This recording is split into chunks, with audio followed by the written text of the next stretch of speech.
é óbvio que a lealdade do Tarcísio ela é em relação ao eleitorado, né? Mas durante a campanha eleitoral de 2022 teve uma transferência de votos do ex-presidente Jair Bolsonaro. E eu lembro que a gente sempre falava, inclusive aqui no UOL, quando o Tarcísio se elegeu, que o grande desafio dele ia ser conciliar esse eleitorado mais bolsonarista que votou nele e o eleitorado mais de centro-direita aqui de São Paulo, né? Então, como que ele iria lidar com esses dois eleitorados um pouco diferentes, mas que estavam apostando nele, né? Então, eu lembro que até durante a composição do governo, houve algumas críticas, por exemplo, quando ele colocou o Derrite na segurança, né, que é um bolsonarista, né? Então, tem essa coisa assim, eu acho que esse é o grande desafio do Tarcísio.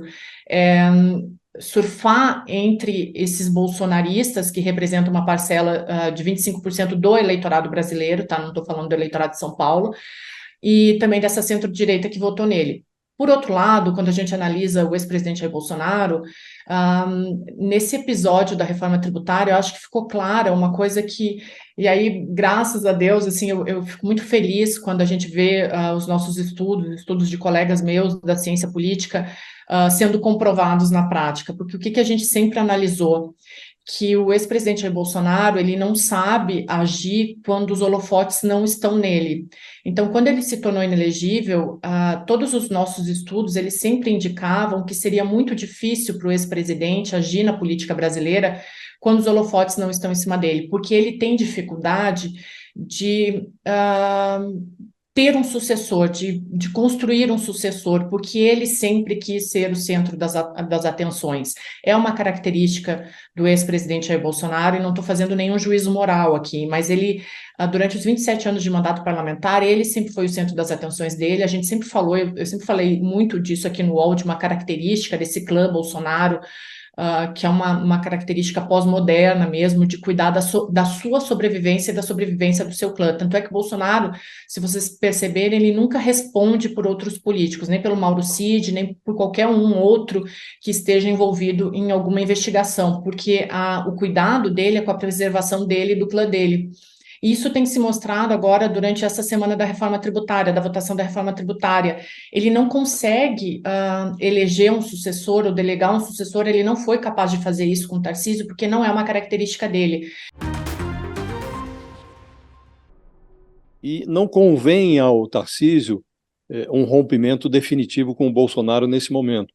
Agora, o governador, o futuro dele depende da calibragem desse relacionamento dele com o Bolsonaro. É um erro ele atribuir ao Bolsonaro o fato de estar hoje sentado na poltrona de governador do estado de São Paulo. Quem colocou o Tarcísio de Freitas lá foram os eleitores de São Paulo.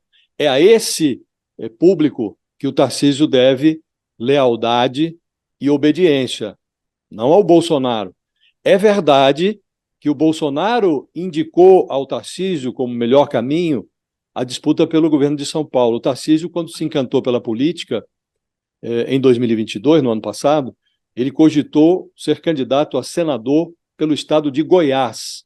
E o Bolsonaro insistiu muito para que ele fosse para São Paulo, porque ele tinha uma boa imagem entre os empresários, tinha consolidado uma imagem de bom gestor no Ministério da Infraestrutura.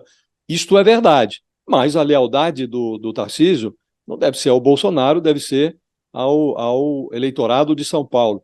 Há dois políticos, Fabiola, que são muito relevantes na política brasileira e que têm ensinamentos que indicam o que está acontecendo com o Tarcísio. O Ulisses Guimarães, que é um sábio da política que viu tudo antes de morrer, ele costumava dizer que na política você não pode estar tão próximo que amanhã não possa estar distante, nem tão distante que amanhã não possa se aproximar.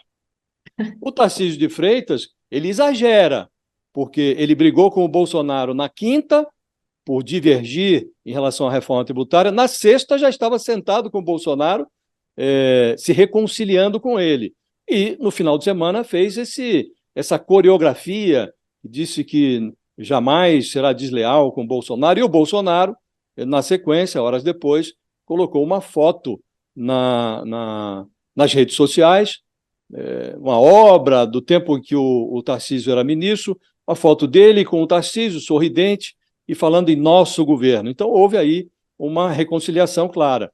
O outro sábio da política, que traz aqui um ensinamento que é muito relevante, é o Tancredo Neves.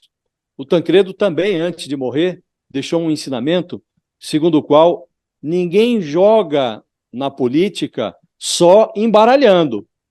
Chega um momento que tem que dar carta para alguém, tem que distribuir o baralho.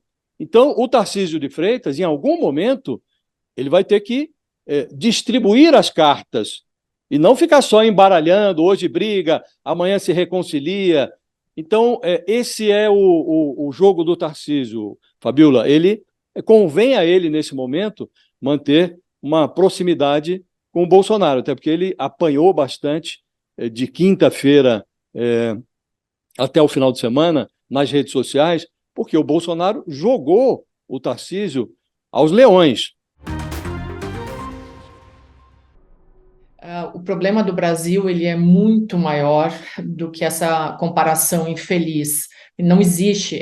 Eu acho que agente público tem que tomar muito cuidado com o que fala, porque pode acabar causando o que essa fala causou, que é comparações que não existem. Assim, isso não deveria nem ir para o debate público, não deveria ser colocado por ele num debate público. Então, o problema é muito maior. O Eduardo Bolsonaro fazer essa comparação esdrúxula é de um reducionismo histórico e educacional que beira o perigo. Não se faz esse tipo de comparação. Quando, com todo respeito, mas o pai dele foi presidente da República e durante o último ano de governo dele foi o menor ano de investimento em educação. Então, é de uma... eu não quero usar nenhuma palavra pejorativa aqui, mas isso é quase de uma ignorância fazer esse tipo de comparação num país que tem, desde o primeiro ano escolar, a educação sucateada. E aí, se tu vai para o pós-doutorado, tu encontra quase o mesmo sistema.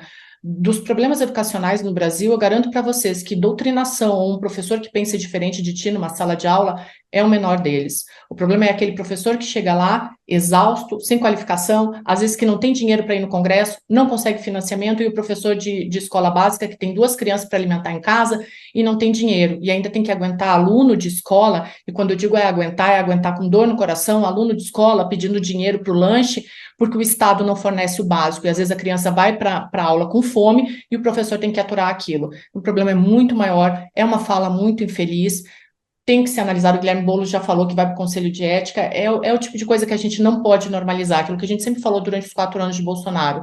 Às vezes a gente cruza uma linha que não pode voltar atrás. Qual?